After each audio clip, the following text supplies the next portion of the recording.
Welcome everyone. I'm going to present today regarding retinopathy in cystic fibrosis related diabetes patient, a real concern.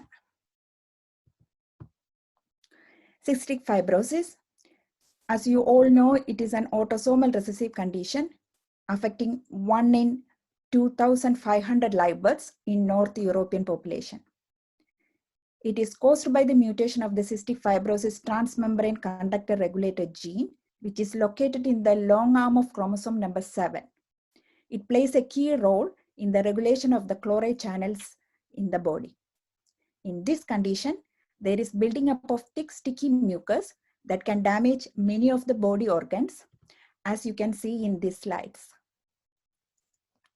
Predominantly, this condition affects the respiratory system and digestive tract. Cystic fibrosis related diabetes is the most common known complication in cystic fibrosis patients.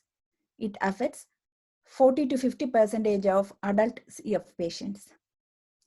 Data from the UK CF registry in 2018 indicates that more than 1/3 of people with CF aged 16 and over are being treated for cystic fibro-related diabetes. Cystic fibrosis-related diabetes is a unique form of diabetes. It has both the traits of type 1 and type 2 diabetes. It differs from type 1 diabetes in lacking the classical autoimmune response which we see in type 1 diabetes. Similarly, it lacks the metabolic syndrome which we commonly see in type 2 diabetes patients. The pathogenesis in this diabetes is rather complicated as well as multifactorial. They are the ducts that transport enzymes out of the pancreas becomes blocked with mucus that causes the inflammation and scarring of the pancreas, which can in turn leads to reduced ability of pancreas to produce insulin. The CFTR gene, as we discussed earlier, impairs the beta cell function and also had a direct effect on the alpha cells, causing insulinopenia and also impaired glucagon suppression, which in turn leads to glucose intolerance in CF patients. Another contributing factor is insulin resistance or insensitivity. The impact of insulin resistance can be significantly increased while or as a result of taking steroids or during pregnancy or during infections or while on treatment on immune suppressive therapy. Survival is significantly impacted in CFRD patients, with fewer than 25% surviving to an age of 30, compared to 60% of CF patients with normal glucose tolerance. This is an alarming evidence. There is also gender imbalance as CFRD is more common in females. One of the studies have shown that CFRD had a disproportionate impact on females in contrast to the male CFRD patients, that the females showed a 16.3-year reduction in lifespan when compared to normal glucose tolerant female CF patients. Similarly, Moran et al. Study in 2013 has showed previously noted sex difference in mortality have disappeared, and also the gap in mortality between CF patients with and without diabetes has also considerably normalized. Cystic fibrosis-related diabetes is associated with declining in lung function, poor nutritional status, microvascular complications, and also increased mortality. Let's look at the diabetes retinopathy in type 1 and type 2 patients. The prevalence of diabetic retinopathy in type 1 was around 54.6% and in type 2 around 30%, as per a UK incidence and prevalence study conducted in 2014 and published in 2017. The risk of developing diabetic retinopathy is known to increase with the duration of diabetes, how well controlled is the diabetes, and also the presence of hypertension. Diabetes retinopathy screening classification. NHS Diabetes Retinopathy Screening Program, which is on the left side of the chart, is what commonly used in England. The other classification method, called the early treatment of diabetic retinopathy study, was also used globally. As per the NHS screening program, the grade starts from R, M, and P. Level R0 means no retinopathy, R1 background retinopathy, R2 means pre-proliferative retinopathy, R3A means active proliferative retinopathy, R3S indicates stable treated proliferative retinopathy. M0 means no evidence of maculopathy, M1 indicates presence of maculopathy. Similarly, P0 means no laser photocoagulation, and P1 indicates evidence of laser photocoagulation. CF-related diabetes retinopathy. Background and proliferative retinopathy in CF patients with diabetes was first reported in 1986. Subsequently, in 1989, Selvin et al. Has reported 2 cases of proliferative retinopathy in CFRD patients leading to blindness. There are also reports of mild to moderate, about 18%, and also progressive retinopathy of about 6% in CFRD patients. The proliferative retinopathy in these patients required laser therapy, and they have this retinopathy after 8 years of diagnosis of diabetes, and also had poor control of diabetes as shown by HbA1c more than 100 millimoles per mole. A Wales study which was conducted in 2015 showed 42% of cystic fibrosis related diabetes patients had retinopathy. 27% of CFRD patients was found to have retinopathy in another study in Denmark conducted in 2006. Cystic Fibrosis Committee, which produces the guidelines, have mentioned that the diabetic retinopathy is seen in around 10 to 23% of patients suffering from CFRD. National standards.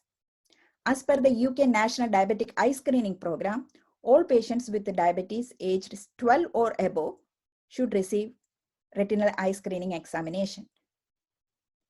The American Diabetes Association guidelines also recommends annual monitoring for microvascular complications of diabetes, including retinopathy screening in CFRD patients.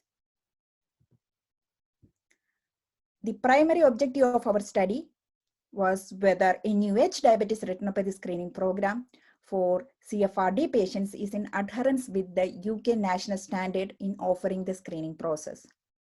The secondary objective of our study was to look for the prevalence of retinopathy in the study group. It was a retrospective study method. Patients' data were collected from the hospital patient's medical record system. Similarly, retinopathy screening results were obtained using the Retinopathy Optimized software system. Results of the study. Total number of CF patients in the diabetic database were 62. The number of patients in the NUH retinopathy screening system was 32. All the 32 patients were offered screening appointments, and only 25 patients attended the screening program. As we discussed, this is the graphical representation which showed all the patients were referred and offered an appointment for retinal screening program. Only 78% of patients attended the screening appointment. Age range from 20 to 50 years in the study group. The number of males were 14 and the number of females 11, constituting 56% and 44% respectively. We also evaluated the reasons for failed attendance. Attended another program, declined invitation, moved out of the program, all were mentioned. Unfortunately, we couldn't elicit the reason in 4 patients. Cystic fibrosis related diabetes was diagnosed in 21 patients, and rest were impaired glucose tolerance. All these patients were diagnosed based on oral glucose tolerance test result, which is the gold standard method in diagnosing diabetes in CF patients. 7 out of 25 patients had retinopathy grade R1M0P0, as we earlier discussed. 2 of these patients had retinal hemorrhage and microaneurysms. None of them had laser therapy. 5 patients had found to have effective glomerular filtration rate, indicator of renal function, more than 90 ml per minute, which is normal, and no evidence of microalbuminuria. 1 patient had chronic kidney disease with evidence of urine ACR positivity with a eGFR of 48 ml per minute. Another patient had a eGFR of 84 ml per minute with normal urine ACR ratio. 4 patients also had evidence of hypertension and were on treatment for that. 2 of these 7 patients had lung transplant. The prevalence of retinopathy was found to be 28% in our study group. 6 patients had their diabetic control, that is HbA1c, more than 48 millimoles per mole, and 1 patient had diabetes well under control.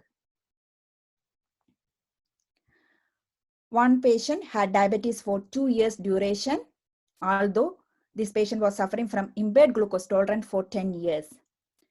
And the rest of them, that is 6 patients, had diabetes diagnosed more than 10 years. None of the impaired glucose tolerant patient had retinopathy. All the 7 patients were on insulin therapy. This is again a pie chart representation showing 86% of patients had diabetes control out of target. And 86% of patients have duration of diabetes more than 10 years. So in summary, 100% of patients were referred and offered the retinal screening program. The attendance ratio was only 78%. 28% of the study group have found to have retinopathy. 86% had diabetes diagnosed more than 10 years. Similar percentage, that is 86%, had HbA1c out of the target recommended by the NICE, that is more than 48 millimoles per mole. 100% of patients were on insulin therapy. 71.4% had normal kidney function and no evidence of albuminuria. 57 patients had hypertension. The youngest patient in the study group found to have retinopathy was 28 years of age. So in conclusion, the number of patients in the study group was limited. Retinopathy in cystic fibrosis related diabetes increased with the duration of the diabetes and also with higher HbA1c. Concurrent hypertension may be a risk factor. 71.4% patients had normal kidney function as per Kidney Disease Impact Global Outcome definition, and 86% had no evidence of microalbuminuria. There was no clear correlation between nephropathy and retinopathy in our study group. So the action plan: to increase the attendance and uptake of retinal scans by patient to 100%. To improve the awareness among patients, providing the information leaflets of diabetic retinopathy screening program and the importance of maintaining the attendance on regular basis. Reminding the importance again during each clinic visits. Also plan to adopt collaborative approach, that is opportunistic screening in secondary care, improving their GP awarenesses and referral system. Thank you for listening, and I'm ready to take questions.